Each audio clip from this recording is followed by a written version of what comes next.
So what Edinger did in this book, The New God Image by Edward Edinger, what he did was he found some letters that aren't even in the collected letters of C.G. Jung.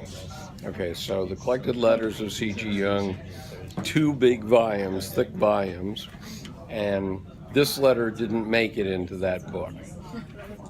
Okay, however, it is in volume 18 of the collected works. And somewhere I have where it is in that, but in any case, it is in this book. And oh, by the way, this book is probably out of print, but you can get it from the bookstore at the LA Jung Society, okay, where they have a very good collection. Okay, so Edinger, this entire book is about 14 letters that Jung wrote. About half of them never made it into the collected letters.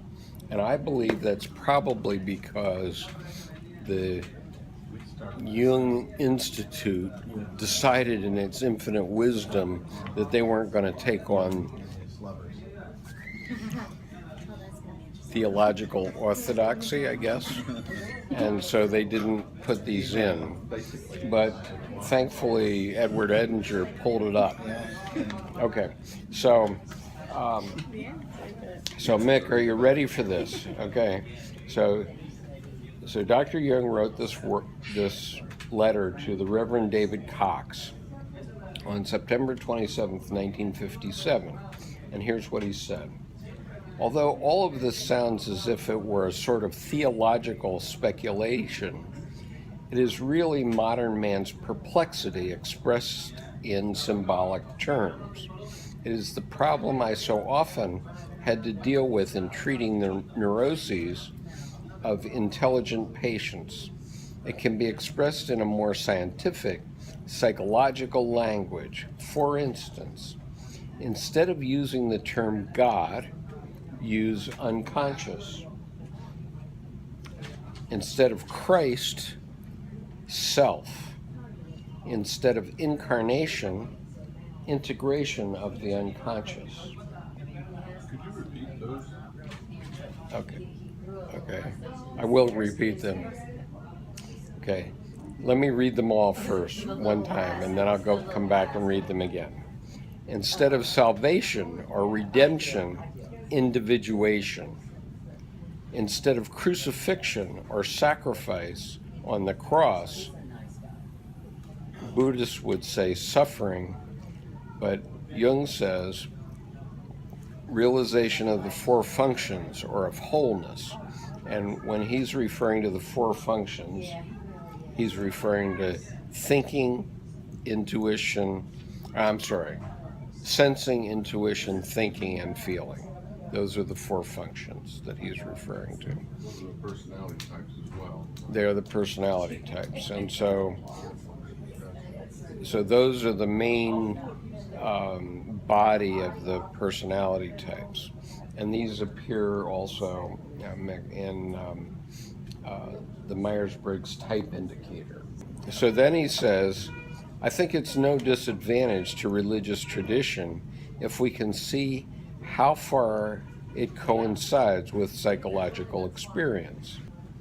On the contrary, it seems to me a most welcome aid in understanding religious traditions.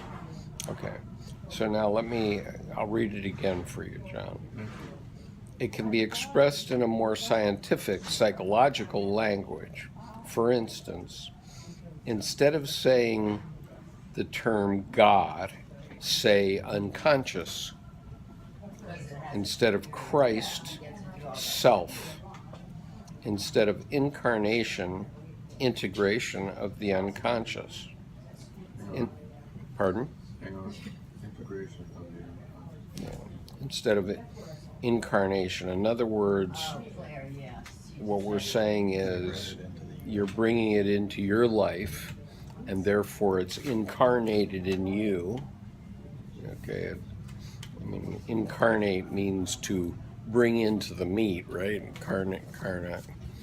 Carnal is meat, right? So to incarnate in you, so instead of incarnation into the living being, we're saying integration of the unconscious. So we're bringing it into the unconscious, or we're bringing the unconscious into ourselves and trying to understand it, right?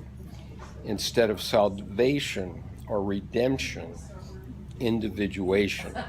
Okay. Instead of crucifixion or sacrifice on the cross, realization of the four functions or of wholeness. And I made the parenthetical comment, the Buddhists would say suffering. What was the psychological analog? Crucifixion or sacrifice is realization of the four functions or of wholeness. The cross. Yeah, the Of cross. four functions. That's right. And that was the last analog, then redemption and crucifixion. Yeah, crucifixion or sacrifice is realization of the four functions or wholeness, because remember, Jungian psychology is about the opposites, right? And living within the opposites. So when we say realization of the four functions, we're talking about living in a world where we take both everything we love and everything we hate into ourselves and accept that that is part of us.